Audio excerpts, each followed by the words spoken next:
Hello, everyone, and welcome to Moonride. I know many people have noticed that I have been on a little bit of a hiatus. I'll just let you know when you do this kind of work, you sometimes need to give yourself a big fat break. I recommend it highly to virtually everyone living in the crazy times we live in. I think tomorrow I'm actually going to start my 1 week no news. I'm really going to try this, ladies and gents. Wish me luck.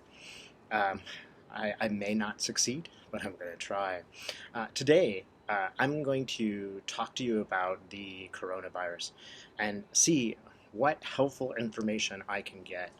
I want to tell you that I've already received emails from people that are my friends who are telling me crazy stuff. It's completely false information. If you get any kind of an email telling you what you're supposed to do, like drink lots of water to prevent the virus, be very, very skeptical. Check the source, check the information and see if it makes sense. I mean, how much sense does it make? Like, oh, drink water and it'll stop the virus because your saliva will go to your stomach and the stomach will kill it.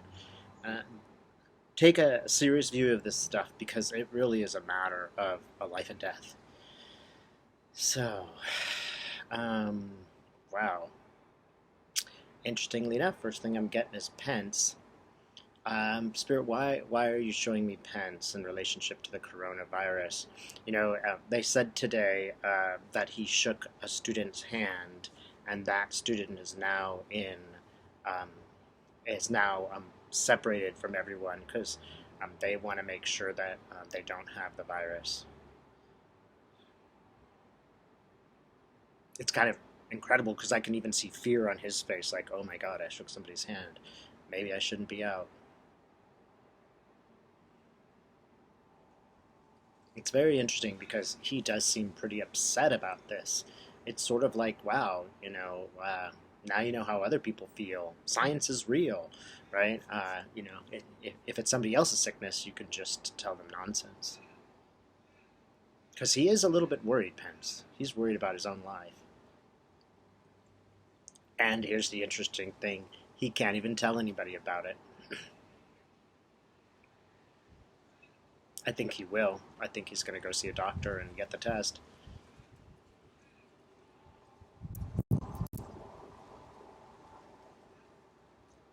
But there is actually real fear on Pence's face. Hmm.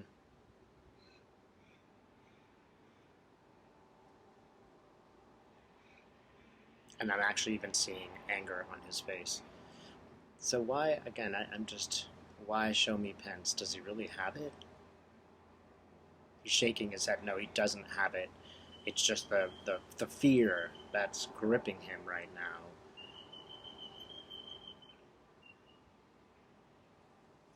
And the fact that he's going to be asked these questions. Reporters are going to say, why'd you do that? Why'd you shake that person's hand?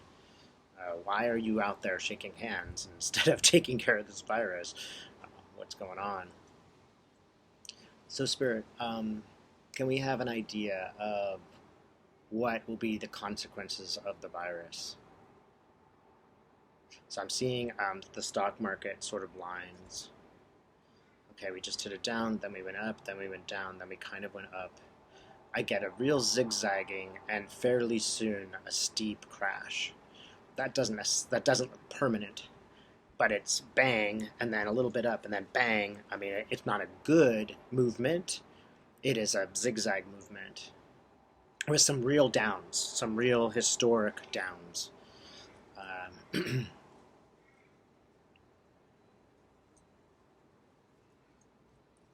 And a lot of panic and fear in the stock market. So it's generally bad. I don't know if we're headed for a crash or not. That's not necessarily, it's not a complete crash, but it's certainly a not hitting the highs that it hit before. Because there's just too much. These people look uncertain. They look very much unsure.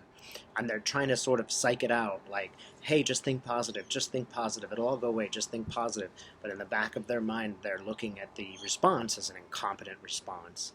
And there are real consequences down the line. Forget whether the virus spreads. It's going to be 6 months, even if we contain the virus. It's going to be months and months before we actually get any control over the markets in general. I am getting there's an end. It feels like it's 3 months. People are starting to rest, but it might be 6. I think it might be, somewhat contained in 3 months, but even at the end of that, there's still economic problems after this is over.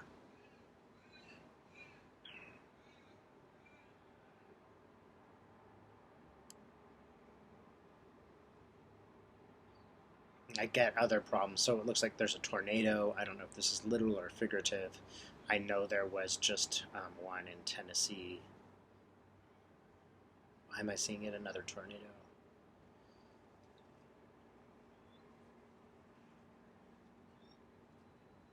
This tornado looks like it's really tearing up. It's really tearing up the southern middle of the United States. It looks really, really large. And again, I don't know if this is a symbol, but it's just a bad symbol for the Trump administration. Again, it's like maybe it's like this virus is like a tornado. You can't control a tornado. You can't put your hands around it. It's too foregone. It's too fast. So before we get to this, is there anything else I need to know about the virus? Huh.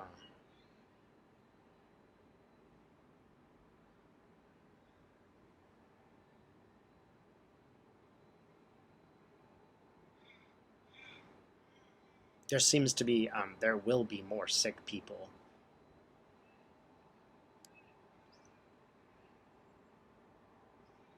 And some of the people who are getting angry are not, Democrats.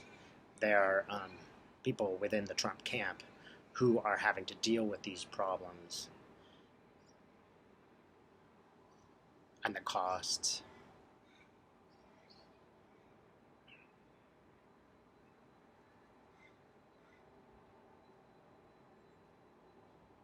Yeah, and it's sad, it is affecting a lot of old people. So it's not you necessarily, young person, middle-aged person. It's your grandmother or your mom, and somehow that's really, or his grandfather. Somehow that's really just pulling at people's chains. It goes beyond your, preference for a candidate. It goes beyond that to really a sense of rage that I'm seeing from these people.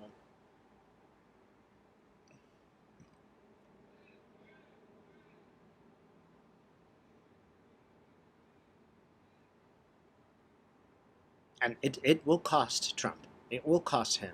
This is, even if it goes away, it will cost him in the long run. These people are not going to forget their family members who have died.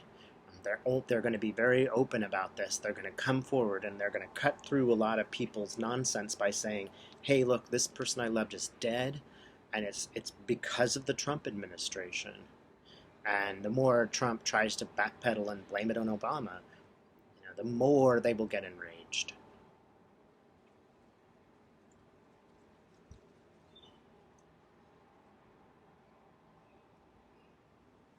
All right. So, tell me more about this situation. For maybe I'm going to ask Spirit about the political fallout. Trump has attached himself to, I'm seeing the stock market, to that stock market. He has said that he's solely responsible for it. So all those people who are losing in the up and down craziness, all those people who are, just getting nervous watching that, all of them are eventually going to hold him. He has accepted that as his mantra. Okay, so he has to take the blame. And I don't think anybody's fooled that he tries to blame somebody else about the stock market. And I don't think the stock market, again, it's zigzagging, but it does not end up on a high. It ends up on a kind of a low. It's sort of like zigzag, zigzag. And as the zigzags get zigged, they get lower and lower and lower. And it's not, it looks pretty bad. It looks pretty close to a bottom. It's not the bottom, but it's close. He's going to own that. And in a sense, it almost, it's going to really harm him no matter who the Democratic candidate is.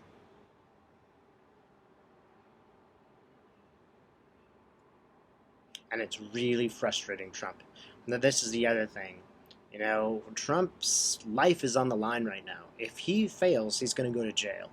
If he doesn't win the next election, he'll go to jail. His children, many people around him will go to jail. So the pressure is incredibly high on him. And this isn't helping him medically. It is making him, from what I can tell, do more, kind of legal speed type drugs where he's taking, essentially, medication, except that it's really there to hype him up.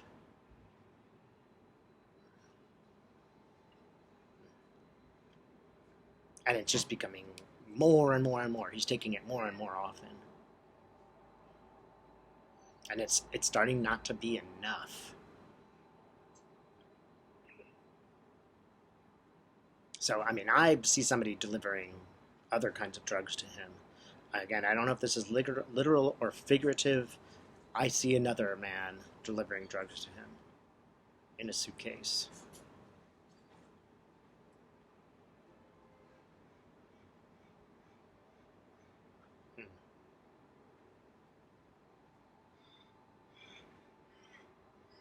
Yeah, and it's making him really nuts.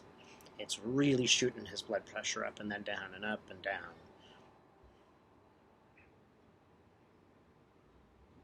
Yeah, remember that, a narcissist cares so much about what other people think. They really get off on the rallies and stuff like that.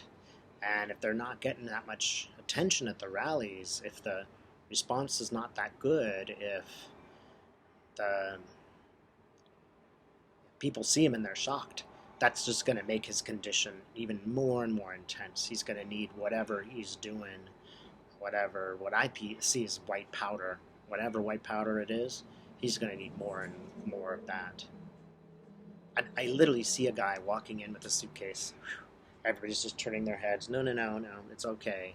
And he's delivering something.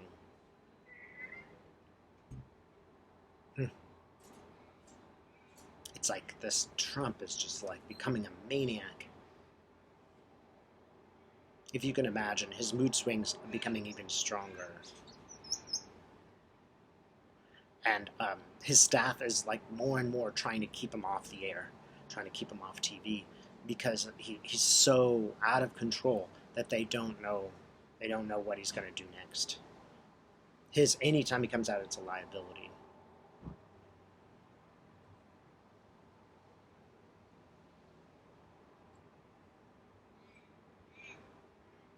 And I don't know who's debating him. I can't tell which character it is. But all they need to do is set Trump up. If he actually agrees to a debate, all they're going to have to do is just set him up to fail. Set him up to make a fool out of himself. Prod him. Just do a little logical prods, and he'll start shrieking. And it's just not going to work as well this time. There's no misogyny on his side this time, since it looks like there will not be a female candidate running against him.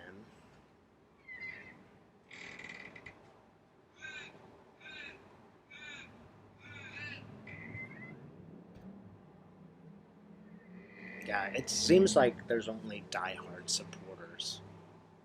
That's the only person that's going to follow. The other people who are not diehards, it's almost like a cult. That's just what I'm seeing. It's this cult, and they all want to be next to the fire. But as they get closer to the fire and it rages harder, it's becoming difficult to take. It's starting to hurt their eyes.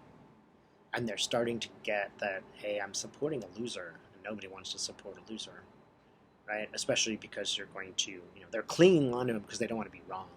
But there's a point when they're going to realize their mistake. And that's going to make him even more furious and drive him even more crazy.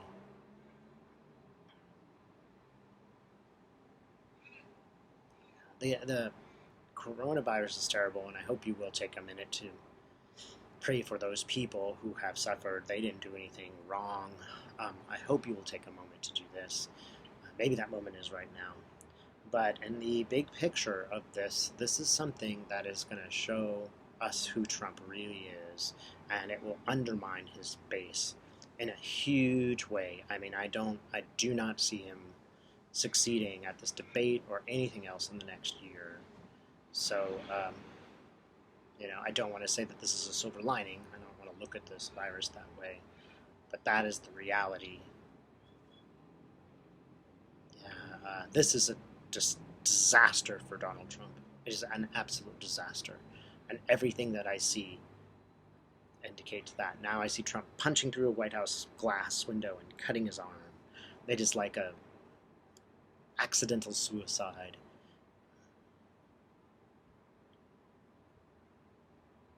Yeah, this was delivered. This really was delivered to Trump at this moment in this way, just to show who he really is. All right, thanks for watching.